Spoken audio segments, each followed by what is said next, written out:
Le 1er mai, c'est décidé, l'atelier 210 retrouvera son public.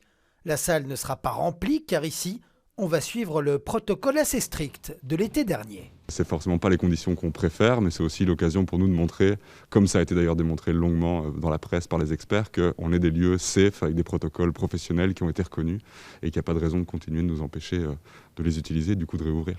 Cette ouverture annoncée ne suit pas les règles sanitaires actuelles, mais ici on a l'impression d'apporter une solution plutôt qu'un problème. On n'agit pas ici dans un acte de rébellion complètement inconscient, au contraire c'est vraiment conscient, bien organisé. Et je pense que oui, la situation le force un peu, après un contexte d'1 an comme ça.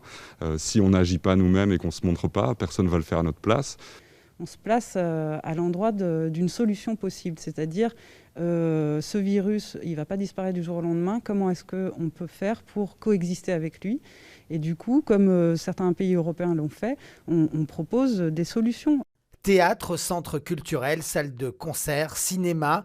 À Bruxelles, ils sont pour le moment près de 40 établissements à rejoindre cette 5e action de Still Standing for Culture. C'est quand même pas une action très violente. On va ouvrir des salles pour 100 personnes, pour 50 personnes, en plein air, à l'intérieur, et on va proposer des spectacles de danse, de théâtre, des films, simplement.